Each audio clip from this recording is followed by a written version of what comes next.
আমরা বর্তমানে কি মারাত্মক পজিশনে বসবাস করতেছি সেটার রাজ সাক্ষী আজকে আমাদের ফ্যামিলি হয়ে গেল।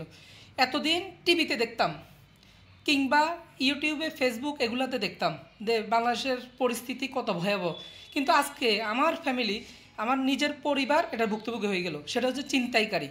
আমার মা চমুনি বাসা থেকে, নোয়াখালী চমুনি বাসা থেকে কোম্পানিগঞ্জ বসুরহাট বাসায় আসতেছে।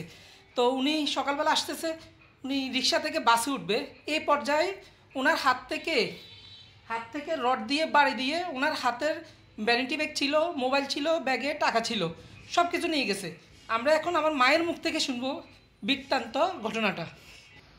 মা, পুরা ঘটনাটা কি হয়েছে একটু বলেন তো।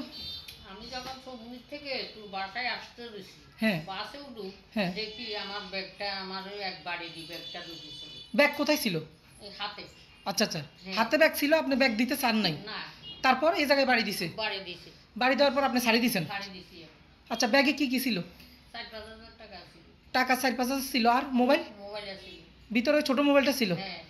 তারপর আশেপাশে কেউ, মানে আপনি চিৎকার দেন নাই? না, হে তো নিয়ে পালাই গেছে। তবে আপনি চোর চোর করে ডাক দিবেন না, দেন নাই? না, আমি মানে আতঙ্কে আতঙ্কে আমি গেছি। দেখেন পরিস্থিতিটা, আসলে উনি মহিলা মানুষ, চিৎকার করে বা কী করবে, আতঙ্কিত হয়ে গেছে, যার কারণে উনি হয়তো বা কারো সহযোগিতা চায় নাই। কিন্তু এখন আমরা বাংলাদেশে এমন এক পরিস্থিতিতে আছি, অহরহ এই ঘটনাগুলো ঘটতেছে। উনি গতকালকে পেনশন উঠাইছে, হয়তো ব্যাংক থেকে ওনাকে ফলো করছে। তো গতকালকে পেনশন উঠেছে, আজকে ভাবছে যে আমার বাসায় আসবে, আমরা এখানে আবার কয়েকদিন পর একটা মন্দির ভ্রমণে যাব, ওই কারণে আমি বলছি যে চলে আসেন। এখন গতকালকে ব্যাংক থেকে পেনশন উঠানোর পরে আজকের এই ঘটনাটা চিন্তা করেন, হয়তো ওনাকে কালকে টার্গেট করছে, অথবা ত্রোপের মুখে পাইছে, ওনার থেকে আজকেই নিয়ে নিছে। মানে ওভারঅল আমরা কত ভয়ঙ্কর পরিস্থিতিতে দিনানিপাত করতেছি বাংলাদেশের সর্বোপরি মানুষ। সুতরাং আমার আজকের এই ভিডিওটা হচ্ছে, আপনারা সবাই সতর্ক থাকবেন, বাইরে বের হওয়ার সময় কোনো টাকা পয়সা নিয়ে না বের হওয়াই ভালো বর্তমান পরিস্থিতিতে। মা, কালকে ব্যাংকের কথা কি বলছিলেন?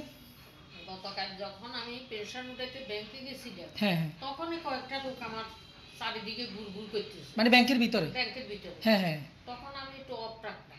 আচ্ছা, এরা বাইরে যায়, মানে কাউন্টারে যান নাই? না কাউন্টারে যায়নি। হ্যাঁ কাউন্টারে যাই না, শেষে যখন এরা বাইরে গেছে, হ্যাঁ।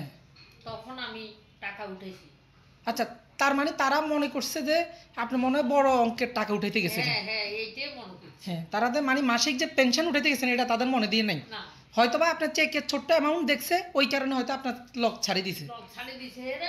আমি চেক লেখি দেন, সেইখানেও এরা ঘুরি ঘুরি যায়। ও, তার মানে গতকালকে আপনাকে ফলো করছে। ফলো করছে তো কাছে। হ্যাঁ। আমি আমার বেটার দিকে দেন দিয়েছি। আচ্ছা, পরে টাকা এরা বের হয়ে যাওয়ার পর আপনার টাকা উঠেছেন? শেষে টাকা উঠেছি, এদেরকে যখন সরে গেছে, হুম। আমি এখন আমার বুকে দুঃখ দুঃখ করতেছে, টাকাটা কিভাবে আমি আনি।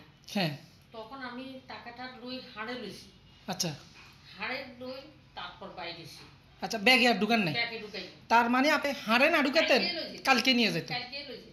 যাক, এখন আপনি এই সতর্কতামূলক কি বলবেন? এখন সবাই আপনারা সতর্ক থাকেন, বাইরে তেমন টাকা পয়সা নিয়ে ঘুরবেন না। হ্যাঁ হ্যাঁ হ্যাঁ। গাড়ি ঘোড়ায় ওইটা সেটা এখন যেভাবে নিতেছে, চুরি চিন্তাই। হ্যাঁ চিন্তাই। এখন আমার ধর্মে তো আমি বুঝলাম, এতদিন বাইরে বাইরে শুনতেছি, এখন দেখা যায় আমার নিজের কাছে তো। হ্যাঁ হ্যাঁ, সেটাই। তার মানে এখন সতর্ক থাকার জন্য সবাইকে বলতে সবাই সতর্ক থাকবেন।